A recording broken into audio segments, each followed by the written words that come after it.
The Crusades are often evoked in the collective imagination as epics of faith and chivalry, a time of noble ideals and heroic deeds in the Holy Land. In the meantime, subscribe to the channel if you are new and you are passionate about these videos. Now let's start. Across the devastated lands of Europe and the Levant, an armed horde marched not only to conquer, but to redeem with fire and sword. The Crusades, heralded as sacred missions, were in reality storms of violence that overwhelmed cities, peoples, and cultures. They were not simple religious wars, but political and spiritual cataclysms that forever transformed the face of the world. In the name of Christ, piety gave way to cruelty. What began as a pilgrimage turned into extermination. July 999. After months of grueling marches and bloody battles, the Crusaders finally reached Jerusalem. For them, the Holy City was the promised goal, the heart of their spiritual enterprise. But what happened within its walls was far from sacred. The city, ruled by the Fatimids, fell in less than 15 days. Shouting Deus Vult, the Crusaders tore down the defenses and poured into the streets with drawn swords. Mosques, homes, even places of worship became theaters of massacres. The Al-Aqsa Mosque transformed into a shelter for civilians filled with corpses. According to Raymond d'Aguilera, the knights rode in blood up to their knees.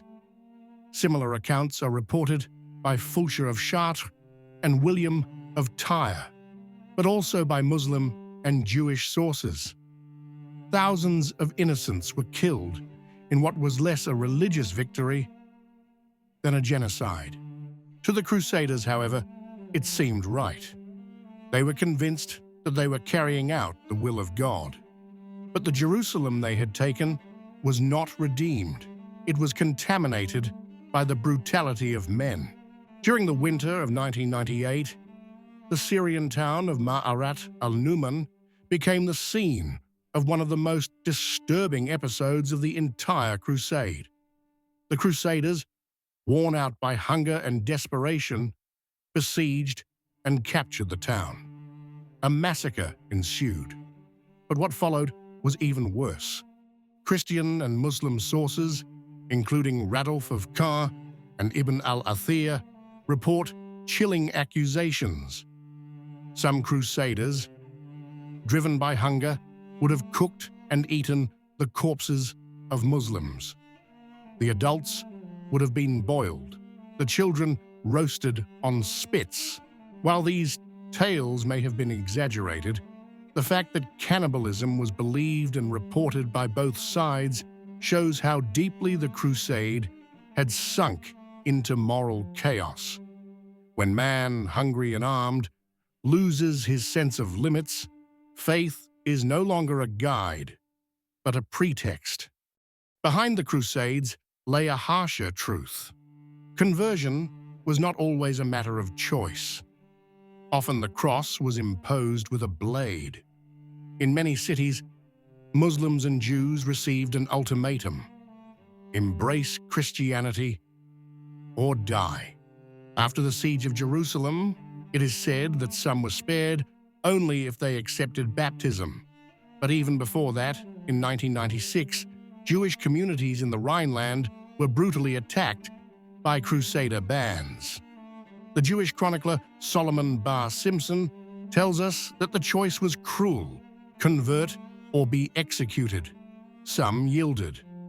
Others, considering conversion a betrayal, allowed themselves to be killed or took their own lives. Not all Crusaders approved of these forcings. Raymond IV of Toulouse, for example, opposed them on several occasions, considering faith a choice, not an imposition. But the reality of war often nullified any ethical resistance. The Church, while formally disapproving of forced conversions, turned a blind eye too often. Thus, thousands of identities were annihilated in the name of an imposed salvation. The Fourth Crusade did not end in the Holy Land, but in the heart of Eastern Christianity. In April 1204, Constantinople, the capital of the Byzantine Empire, was conquered by the Crusaders. The enemies were not Muslims, but Orthodox Christians. Betrayed by money, politics, and broken promises, the Crusaders turned the city into a living hell. Churches were sacked, relics desecrated, imperial tombs violated. Even the Hagia Sophia was devastated. According to the Byzantine historian Niketa Choniates, even the Saracens showed more mercy. The conquest of Constantinople marked a point of no return. The division between Catholics and Orthodox became irreparable, and the image of the Crusades, already stained with blood, sank into dishonor.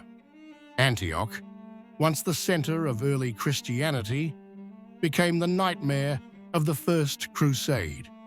Besieged for over 8 months, the city held out, while the Crusader army, starved of food and resources, fell into despair. The chronicles describe desperate scenes: Crusaders boiling skin, grass, even belts to feed themselves.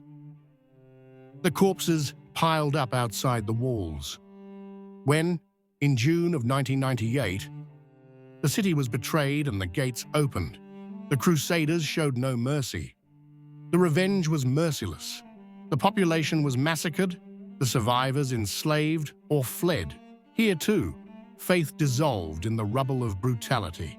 The Crusades, in their vastness of time and geography, were not only military campaigns or episodes of clash between civilizations, they were above all a historical and spiritual earthquake that revealed the most twisted side of the relationship between faith, violence, and power.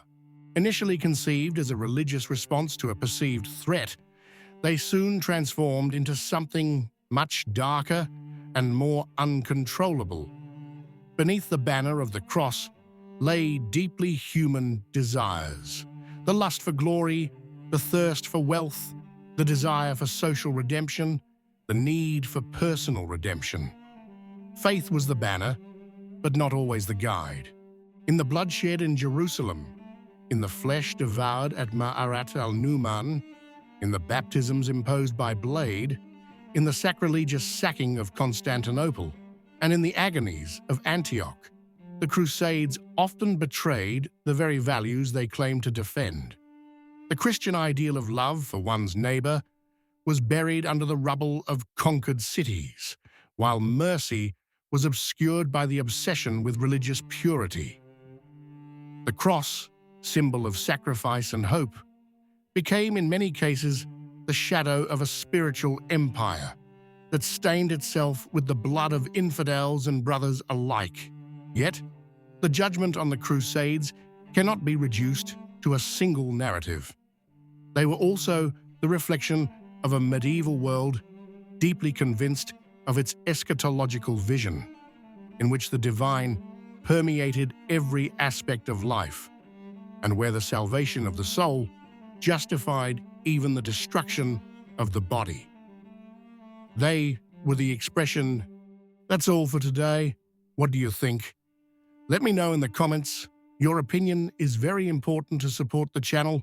See you next time. Bye.